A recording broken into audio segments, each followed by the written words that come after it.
Hello and very warm welcome. This is doctor गुल आयशा भट्टी और आज हम जिस मीटिंग पर बात करेंगे वो एक डिप्लोमेटिक इवेंट ही सिर्फ नहीं है बल्कि साउथ एशिया और वाशिंगटन के एक स्ट्रैटेजिक सिग्निफिकेंस की भी बात करता है और उसकी फ्यूचर इम्प्लीकेशन को भी हम देखेंगे। बिल्कुल हम बात कर रहे हैं प्राइम मिनिस्टर शहबाज शरीफ की ओवल ऑफिस की meeting with president Donald Trump. इस मुलाकात की एक बड़ी खास अहमियत भी है क्योंकि इसमें बहुत सारे आपको एक सिग्निफिकेंस भी नजर आएगी और आपको एक मैसेज भी कन्वे होता हुआ नजर आएगा। उनकी पिक्चर्स में आपने देखा कि शहबाज शरीफ के साथ फील्ड मार्शल आसिम मुनीर बैठे हुए हैं, जबकि ट्रंप के साथ जेडी वेंस बैठे हैं और secretary of the state Marco Rubio. अब ये पिक्चर्स जो है हमें कुछ एक मैसेज कन्वे करता हुआ नजर आती है और मैसेज ये है कि दोनों रियासतें जो है उसको सिर्फ सेरेमोनियल मीटिंग के तौर पे नहीं देख रही हैं बल्कि वो डेलीगेशन लेवल पे इस एंगेजमेंट को ट्रीट कर रही हैं। इसमें बहुत सारे इंपॉर्टेंट पॉइंट्स भी डिस्कस किए गए जिसमें काउंटर टेररिज्म के ऊपर बात हुई, अफगानिस्तान के इशू के ऊपर बात हुई, ट्रेड रिलेशन की बात हुई, रीजनल स्टेबिलिटी की बात हुई, इन्वेस्टमेंट की बात हुई और साथ ही साथ इंडिया पाकिस्तान की टेंशन की भी बात की गई। यहाँ पर शहबाज शरीफ ने ट्रंप को मैन ऑफ पीस कहा और उनकी इस एक्नॉलेज को एफर्ट किया कि उन्होंने मई 25 में इस रीजन को न्यूक्लियर कैटास्ट्रोफी से रोका। ऑब्वियसली उनका एक रोल है उसमें मीडिएशन का, जिसको बार बार मेंशन भी कर चुके हैं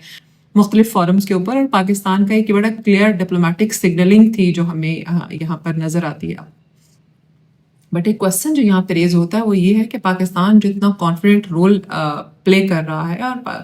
और उसकी क्या बेसिकली स्ट्रैटेजी है। तो यहाँ पर हमें एक ब्रॉडर जो अंडरस्टैंडिंग नज़र आती है वो ये है कि इस्लामाबाद ये चाहता है कि वाशिंगटन उसको एक अफगान सेंट्रिक पार्टनर या फिर चाइना के अलाय के तौर पर ना देखे बल्कि वो उसको एक इंडिपेंडेंट रीजनल स्टेक होल्डर के तौर पर पहचाने, एक ऐसा स्टेक होल्डर जिसकी अपनी इंडिपेंडेंट उसकी पहचान भी है और उसके अपने बहुत सारे ऐसे मसाइल भी हैं जिसको देखना ज़रूरी है और उन बहुत सारी कोलैबोरेशन के एवेन्यूज़ भी हैं जिसको एक्नॉलेज करना ज़रूरी है। अब इंटरेस्टिंग फैक्टर ये है कि ट्रंप की जो सेकंड टर्म की जो फॉरेन पॉलिसी है वो इंडिया के लिए तो बहुत फ्रिक्शन पैदा कर रही है। वीज़ा रिस्ट्रिक्शंस की बात हो या ट्रेड टैरिफ की बात हो या चाइना के साथ नई बैलेंसिंग की स्ट्रैटेजी की बात हो, तो इसमें पाकिस्तान के लिए जो है ना वो निगोसिएशन की एक स्पेस बहुत सारी पैदा हो गई है जो बड़ी पॉजिटिव है पाकिस्तान के लिए। इसमें अब जहाँ तक हम इस मीटिंग की बात करते हैं इसमें देखो इकोनॉमी और टेक्नोलॉजिकल अंडरस्टैंडिंग जो है उसको भी एवेन्यूज़ को भी एक्सप्लोर किया, उस पर भी बात की। इसमें आईटी के ऊपर और इसमें आर्टिफिशियल इंटेलिजेंस के ऊपर, एग्रीकल्चर कॉपरेशन के ऊपर, इन्वेस्टमेंट के ऊपर, बायलैटरल ट्रेड के ऊपर बहुत सारी डिस्कशन हुई और साथ ही साथ बहुत सारे MOUs भी साइन हुए। ऑल्दो कि वो जो MOU जो साइन हुआ उसकी कोई तफसीलात सामने नहीं है, लेकिन डेफिनेटली एक सिंबॉलिक है और इसमें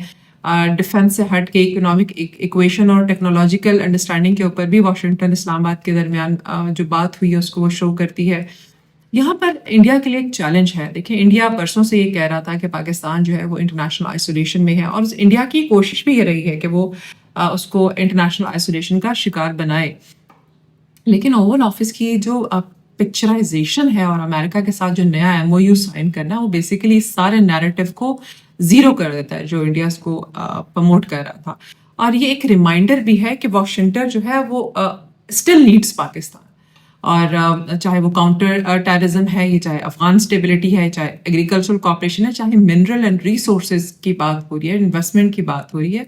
तो यहाँ पर एक स्ट्रैटेजिक सिग्नलिंग बहुत क्लियर है। वो ये है कि पाकिस्तान ये चाहता है कि दुनिया ये समझे कि वो अपनी डिप्लोमेटिक लेवरेज और जियो इकोनॉमी के जो इनिशिएटिव है उनके साथ एक वो बहुत इंपॉर्टेंट रीजनल प्लेयर है जिसको कोई भी यहाँ पर बाईपास नहीं कर सकता। तो अब अगर हम इस जो मीटिंग है उसको अगर इसमें 3 इंपॉर्टेंट टेक अवेज हैं जिसको अंडरस्टैंड करना ज़रूरी है। उसमें से पहला टेक अवे तो ये है कि पाकिस्तान अपनी फॉरेन पॉलिसी की सिग्नलिंग को रीफ्रेम कर रहा है। जहां एड और सिक्योरिटी सेंट्रिक पॉलिसीज थी, अब हम उसको स्ट्रेटेजिक और जियो इकोनॉमिक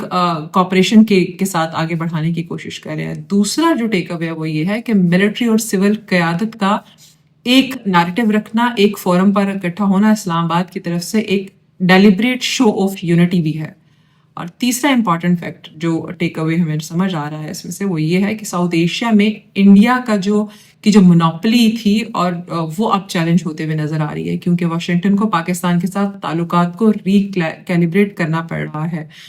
تو اصل میسج تو یہ ہے کہ پاکستان اب اپنے آپ کو صرف ایک افغان سینٹرک پارٹنر کے طور پر نہیں بلکہ ایک انڈیپینڈنٹ ریجنل پلیئر اور اسٹیک ہولڈر کے طور پہ پریزنٹ کر رہا ہے، اور اوول آفس کی جو میٹنگ ہے وہ اس تبدیلی کی نشاندہی بھی کرتی ہے، اور یہ بات بھی میک شور کرتی ہے کہ واشنگٹن بھی اس بات کو انڈرسٹینڈ کرتا ہے، اور اس بات کے اور اسی ریزن کی وجہ سے وہ ایک جوائنٹ وینچر پہ کام کرنا چاہ رہا ہے جہاں پر انڈیا کی پریزنس ایز سچ اتنی امپورٹنٹ نہیں ہے۔